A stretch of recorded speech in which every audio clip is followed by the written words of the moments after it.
Maltos ordinas ir LNK televizija pradeda labdaros koncertą skirtą paremti ir pamaitinti vienišus ir pagyvenusius žmonės.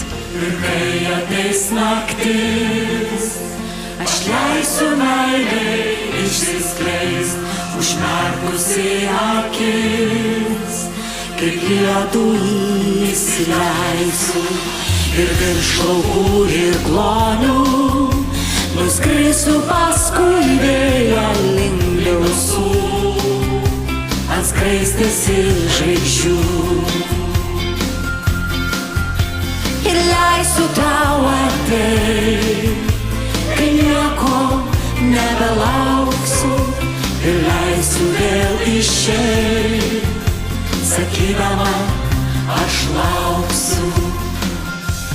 Pirmąjį gruodžio savaitgalį visoje Lietuvoje jau 4 metus vyko Maltos ordino organizuota kalėdinės sriubos akcija. Ją palaikė ir prezidentė Dalia Grybauskaitė, atvykusi į Panevėžį. Prieš didžiausias metų šventes 14 Lietuvos miestų Maltos ordino savanoriai kartu su LNK televizijos žvaigždėmis vaišino visus norinčius karštą sriubą ir prašė padėti tiems, kurie labiausiai kenčia sunkmečiu, vienišiems, ligotiems seneliams. Pilstydamas sriubą Maltos ordino ambasadorius Lietuvoje, grafas Douglas von Saurma-Jelč, sakė, jog tik mūsų visų geri norai ir pastangos gali iš tiesų padėti skurstantiems seneliams. Ačiū, kaip sako, žmonėm, kaip sako, kad duodavo užvalgyti. Kaip sako, ačiū. Naktį šviesa lange neges, naktį ir vėl ieško tavęs ir nesurast. Naktį taip skaudžiai beldžia į duris lietus. Naktį Maltos ordinas kvietė 100 000 moksleivių iš visos Lietuvos susiburti į grupes ir dalyvauti konkurse Geriausia labdaros idėja. Ačiū Jums, kad taip aktyviai dalyvavote. Šį vakarą mes labai džiaugiamės ir dar labiau didžiuojamės Jumis. laukti tik tavęs. Padaryti gerą darbą gali kiekvienas, tai reikia tik panorėti. Todėl šiemet Maltos ordinas visus Lietuvos moksleivius pakvietė dalyvauti konkurse Idėjos padėjėjos. Maltos ordino savanoriai tikėjosi, jog mokiniai mielai prisidės prie tokios akcijos. Ir jiems bus smagu ne tik surengti spektaklį ar koncertą, bet ir paskirti jį kilniam tikslui. Kokias aukų rinkimo akcijas sugalvojo vaikai, norėdami padėti vienatvės ir skurdo kamuojamiems seneliams. Jie darė tai, kas jiems patinka labiausiai. Grojo, šoko, piešė, vaidino ir rungtyniavo. Savo draugus ar mokytojus atėjusius į tai pasižiūrėti, kvietė įmesti kiek kas gali į aukų dėžutes. Iš viso atrinktos 3 geriausios idėjos, kurios bus apdovanotos specialiais labdaros žvaigždės prizais. Taigi, brangus bičiuliai, šį vakarą pasveikinkime jaunąją kartą, pasveikinkime nugalėtojus. Ir tikrai negailėkit plojimų. Sėdos Vytauto Mačernio gimnazijos jaunimo klubui už originaliausiai gyvendintą idėją. Mokiniai organizavo krepšinio žaidynes, organizavo linksmų žaidimų karuselę, gamino atvirukus, kalėdinius žaisliukus ir visus surinktus pinigus skyrė labdarai.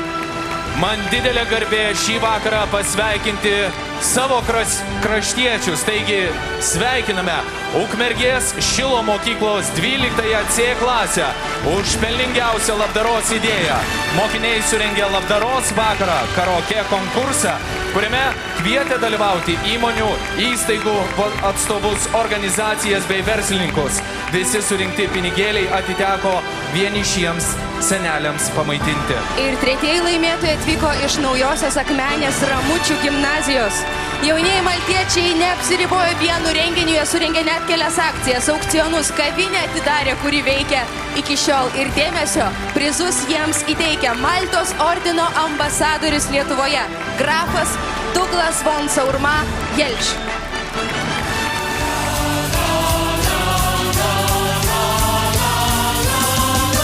Labas rytas, štai ir aš vėl bandysiu būt kaip vakar, vėl bandysiu tau dainuot, la la la la la. Labas rytas, štai ir aš vėl bandysiu būt kaip vakar, vėl bandysiu tau dainuot, la la la la la la. Aš suprast tavęs. Noriu visiems palinkėti, nepraraskim vilties, o svarbiausiai, kad nežiūrint, kaip ten gyvenimas pasisuktų, meilė visada būtų šalia, gerumas ir širdies šiluma.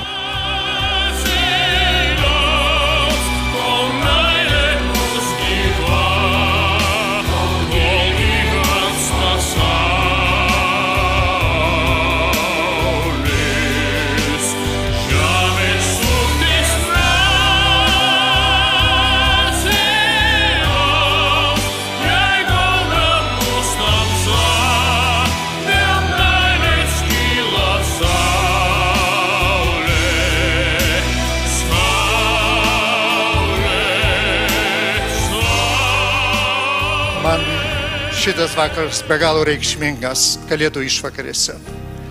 Ir turbūt Kalėdos yra tas mūsų gyvenime apraiška, kurioje išryškinama žmogaus vertybė.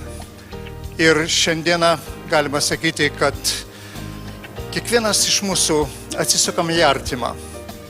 Bandome savo širdimi prisiliesti prie jo, leisti jam pajusti mūsų gerumą.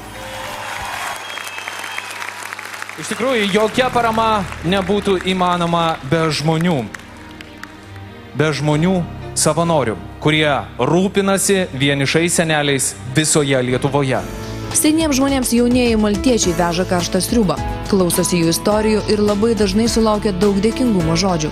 24 Lietuvos miestuose veikia jaunųjų maltiečių grupės. Jie kartu su savanorėmis slaugėmis globoja 150 vienišų senukų. Atrodo, kad senatvė, tai man niekada jos nebus. Ar jeigu bus, tai man bus visai kitokia. Ir nesupranta, kad tas pats senelis yra lygiai tokiais pat jausmais, tik tai jis kur kas vienišesnis, nes jisai dėl savo negalios ar dėl kažko tai negali net išeiti kiemą, arba ten pasigaminti maisto net negali pasikelti.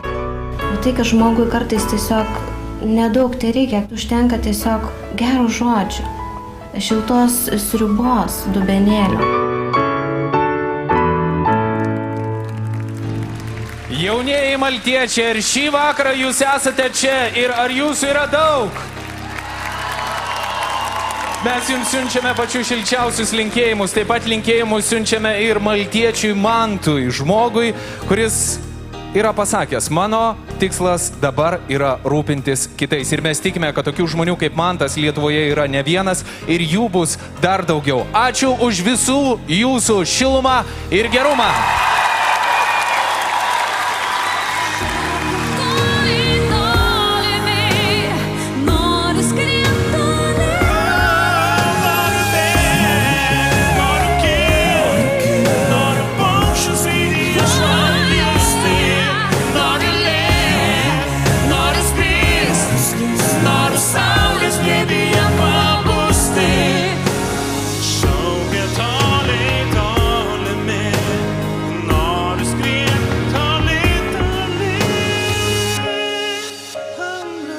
Taigi mes dėkojame visiems jums dėl to, kad šiandieną Lietuvoje vėl šviesu, vėl šviečia gerumo šviesa.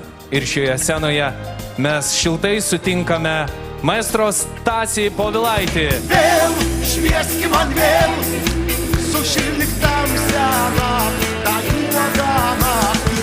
Vėl švieski man vėl, pripildyk žemę džiaugsmo dainos.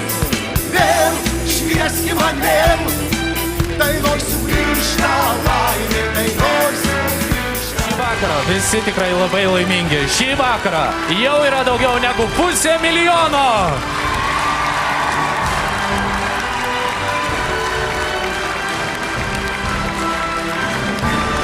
Dėkojame visiems LNK televizijos žiūrovams, kad jūs šį vakarą buvote tokie aktyvūs. Linijos atidarytos ir galite aukoti ištisą savaitę. Ačiū visiems jums už jūsų gerumą, už jūsų šilumą ir už šį vakarą įvykdytą dar vieną stebuklą Lietuvoje. Daugiau negu 500 000 vienišiems ir skurstantiems seneliams. Ačiū visiems jums. Sudie!